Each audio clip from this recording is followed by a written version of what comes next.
మనతో మాట్లాడడానికి సునీత గారు మనతో లైవ్ లో సిద్ధంగా ఉన్నారు. సునీత గారు నమస్తే అండి.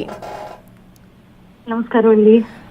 చూస్తున్నాము పాడుతా తీయగా అనేది ఎంతో మంది ఫిలిం ఇండస్ట్రీలో చాలా మందిని కూడా పరిచయం చేసినటువంటి షో. అది ప్రవస్తి మీపై ముఖ్యంగా అంటే ఎన్నో రోజులుగా మేము చూస్తున్నాం మిమ్మల్ని, మీ మీద ఎలాంటి అలిగేషన్స్ అసలు ఇప్పటివరకు వినలేదు. సో ప్రవస్తి మీపై ఇప్పుడు చాలా ఆరోపణలు చేసింది, దానికి మీరు ఏమైనా క్లారిఫికేషన్ కూడా ఇప్పటికే ఇచ్చారు. అయితే అసలు మీలాంటి వారిపై ఆమె ఇలాంటి ఆరోపణలు చేయడానికి కారణం ఏమిటంటారు? నాకు తెలియదండి. అంటే మీరు నిన్నటి నుంచి డిస్కస్ చేస్తున్నారు కదా, మీరే చెప్పండి నాకు. అంటే మీరు ప్రవస్తి మీ మీద ఇంత అలిగేషన్ చేస్తూ ఉంది, ఇన్ని ఆరోపణలు చెప్తున్నది, అంటే స్పెసిఫిక్ గా నేను నేమ్స్ అయితే మెన్షన్ చేయను కానీ ఫేవరిజం అనేది చూపిస్తున్నారు అని చెప్పింది తను. ఎవరైతే ఎలిమినేట్ అవుతారో ఆర్ ఎవరైతే ఆ రోజు పర్ఫార్మెన్స్ లోపం వల్ల కానీ తక్కువ మార్కులు తెచ్చుకుంటారో వాళ్ళు వేరే పార్టిసిపెంట్స్ గురించి అలాగే మాట్లాడతారు. తను ప్రవస్తి కావచ్చు, వేరే ఏ పార్టిసిపెంట్ అన్నా కావచ్చు, ఇవన్నీ కాంపిటీషన్స్ లో అతి సహజం, అతి మామూలు.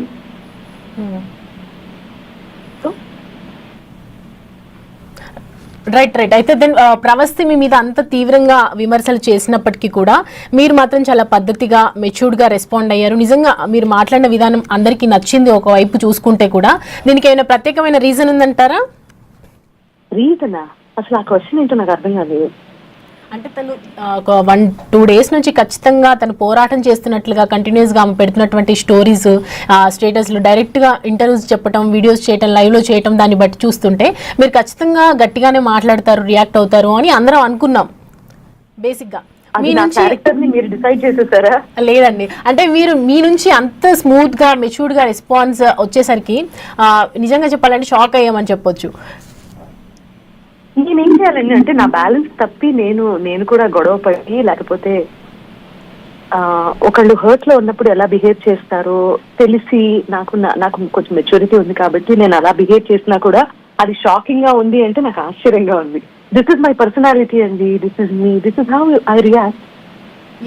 అంటే పాడుతా తీయగా షోలో జరుగుతున్నప్పుడు ప్రవస్తి తన తరపు నుంచి ఎప్పుడైనా ఇలాంటి అలిగేషన్స్ చేయడం కానీ, ఇలా మాట్లాడడం కానీ, ఇలా అన్కంఫర్టబుల్ గా మీతో మాట్లాడడం ఎప్పుడైనా చేశారా? అంటే బయటకు వచ్చిన తర్వాతనే ఇలా బర్స్ట్ అయిపోయారా? ఇన్ని సీజన్స్ లో పార్టిసిపేట్ చేసిన పిల్లలు ఎవరైనా సరే, నేను ఎన్నో సార్లు ఎన్నో కార్యక్రమాల్లో న్యాయ నిర్ణేతగా వ్యవహరించాను. నేను ఇప్పటి వరకు ఇలాంటి కంటెస్టెంట్ ని ఎప్పుడు ఫేస్ చేయలేదు. అండ్ నాకేం చెప్పాలో ఏం మాట్లాడాలో కూడా అర్థం కావట్లేదు. షాక్ లో ఉండిపోయారా? చాలా పెద్ద షాక్ లో ఉండిపోలేదండి. నాకు కొంచెం ఆవేశం తగ్గిన తర్వాత నిజంగా అమ్మాయితో కూర్చొని పక్కన కూర్చోపెట్టుకొని, అమ్మ జీవితం అంటే ఇది, సంగీత ప్రపంచం అంటే ఇది, ప్రతి ఫీల్డ్ లోనూ ఒడిదుడుకులు ఉంటాయి, ఆటుపోట్లు ఉంటాయి, నేను కూడా చాలా రిజెక్షన్స్ ఎదుర్కొని వచ్చిందా, నేనే అమ్మాయితో కూర్చొని మాట్లాడదాం అనుకున్నాను. ఆ అవకాశం అమ్మాయి ఇవ్వలేదు. తను వేరే వర్షన్ చెప్తోంది. ఎవరి స్టోరీలో వాళ్ళే హీరోలు హీరోయిన్లు, రైట్? బట్ ఇన్నేళ్లుగా అంటే పాడుతా తీయక స్టార్ట్ అయ్యి కూడా దగ్గర ఒక 25 years అయిపోయింది. ఇన్నేళ్లుగా ఎప్పుడు ఇలాంటి ఆరోపణలు రాలేదు. ఎంతో మందికి పరిచయం చేశారు, ఎన్నో చేశారు, కానీ ఎప్పుడు ఏ కంటెస్టెంట్ కూడా వచ్చి ఇలా మాట్లాడలేదు. ఇప్పుడు రియాలిటీ షోలో పక్షపాతంతో నడుస్తున్నాయి అనే ఆరోపణలు ఎందుకు వస్తున్నాయి అంటున్నారు? అంటే కొంతమంది మద్దతు కూడా ఇస్తూ ఉన్నారు కదా తనకి.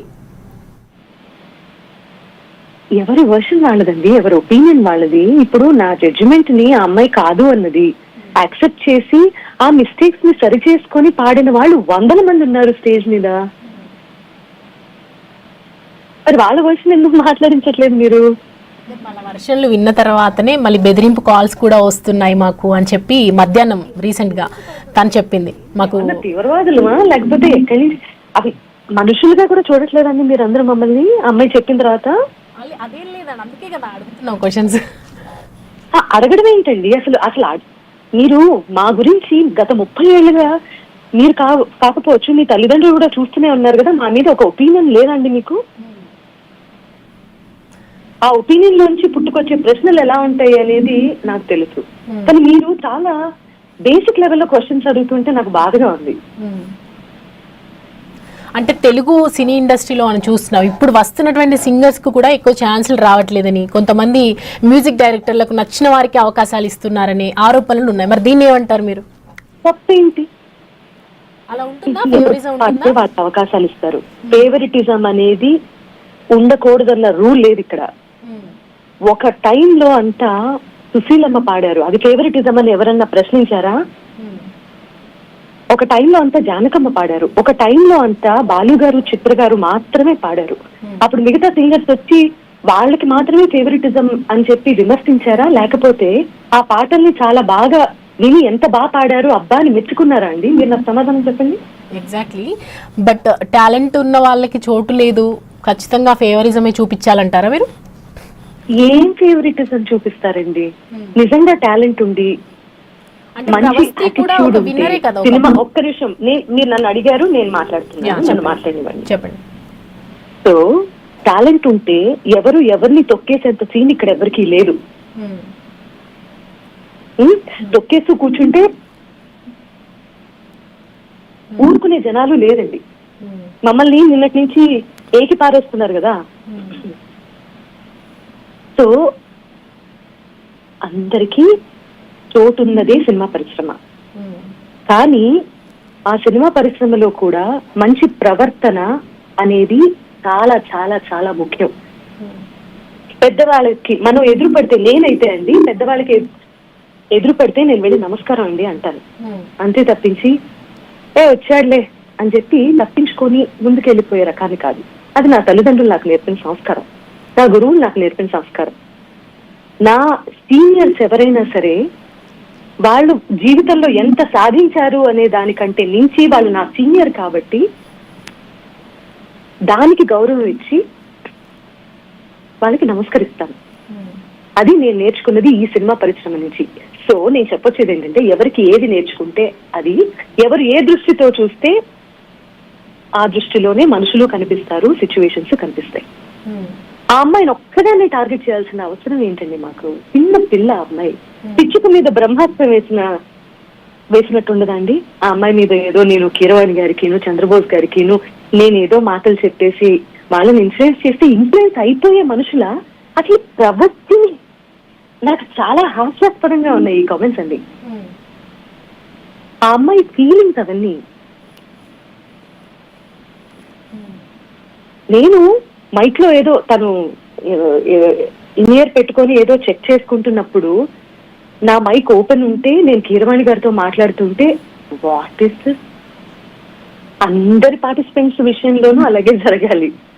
నేను వీళ్ళ గురించి తప్ప ప్రాపంచిక విషయాలు చాలా మాట్లాడుకుంటాం, అది వాళ్ళకి తెలియాలి. బై ది వే,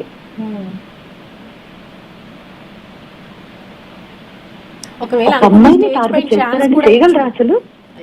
అంటే స్టేజ్ పై ఛాన్స్ కూడా ఇచ్చుండేవారు కాదు కదా.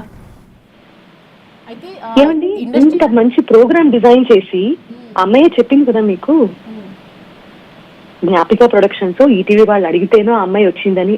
గుర్తించకపోతే అమ్మాయిని ఎలా పిలుస్తారండి అసలు కాంపిటీషన్ కి? ప్రాబ్లం ఎక్కడ వస్తుంది అంటే, చిన్నప్పుడే చాలా నేమ్ అండ్ ఫేమ్ సంపాదించేసుకుంటున్నారు. ఆ తర్వాత ఎదిగే క్రమంలో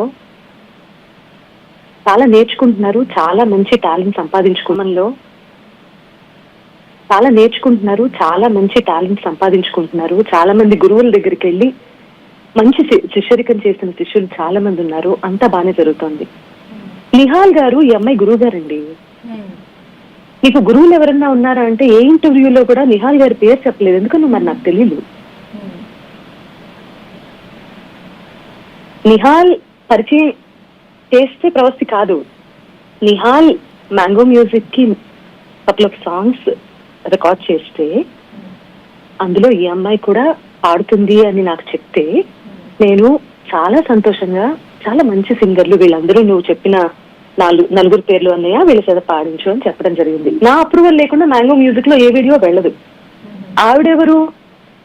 ఆవిడెవరు నాకు అవకాశం ఇచ్చింది, మా గురువు గారు నిహాల్ అవకాశం ఇచ్చారు అని మాట్లాడుతుంది అంటే, ఒక మనిషికి ఒక స్థాయిలో ఒక స్థానంలో ఉన్నటువంటి మనిషికి ఆ అమ్మాయి ఇచ్చే రెస్పెక్ట్ ఏంటి అనేది అక్కడికి తెలిసిపోవటం లేదా మీకు? ఇప్పుడు ఇలా మాట్లాడడం కూడా నాకు నచ్చట్లేదండి. ఇప్పుడు ఇవన్నీ మాట్లాడితే ఏమవుతుంది, మీరే మళ్ళీ రాస్తారు ఆబ్వియస్లీ దట్ తనకి నేను కౌంటర్ ఇచ్చానని,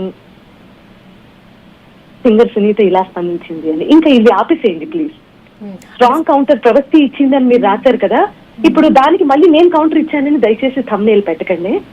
మేము థంబ్నెయిల్ పెట్టే కన్నా మీరు చెప్పే ఆన్సర్ అనేది వాల్యుబుల్ కాబట్టి, అంటే ఇలా ప్రవస్తి లాంటి వాళ్ళకి, అంటే మీ మీద ఆరోపణలు కూడా ఫస్ట్ టైం కాబట్టి అడుగుతున్నాను, వాళ్ళకి మీరు ఇచ్చే సలహా దయచేసి మాట్లాడకండి. ఒకళ్ళు మీ ఛానల్ కి వచ్చి కూర్చొని మాట్లాడారు అంటే మీరు ఆరోపణలు అని మీరు చెప్పేస్తే నా మీద అవి ఆరోపణలుగా నేను స్వీకరించట్లేదు. బై ద వే, ఆరోపణలు చేయడానికి కూడా మెచ్యూరిటీ ఉండాలి. ఏం మాట్లాడుతున్నాము, దేని గురించి మాట్లాడుతున్నాము, చాలా కన్వీనియంట్ గా నాకు రేపటి నుంచి అవకాశాలు ఖచ్చితంగా రావు అని ముందుగానే ఒక పొలిటికల్ ఆన్సర్ పెట్టుకున్న తెలివితేటలు ఉన్నటువంటి కొంతమంది గురించి నేను ఎందుకు మాట్లాడాలో నాకు అర్థం కావట్లేదు.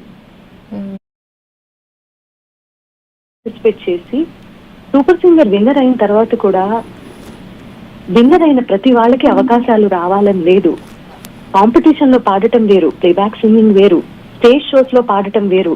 చాలా టెక్నికాలిటీస్ ఉంటాయి, చాలా డైనమిక్స్ ఉంటాయి, చాలా నేర్చుకోవటం ఉంటుంది. కీరవాణి గారు 30 ఏళ్ల తర్వాత ఈ రోజు నన్ను స్టూడియోకి పిలిచినా కూడా ఇవాళ నేను కొత్తగా ఆయన చెప్పే దాంట్లో నుంచి నేర్చుకునేది ఏదో ఒకటి కొత్తగా ఉండి అది పాడేలాగా ఉంటుంది. సింగింగ్ అనేది చచ్చిపోయేంత వరకు నేర్చుకునేటటువంటి విద్య. ఈ రోజు నాకు ఒక పేరు వచ్చింది కదా అని చెప్పి నేను ఒక స్టార్ సింగర్ లాగా స్టూడియోలోకి ఎంటర్ అయ్యి పాడితే కుదరదు అక్కడ. రైట్.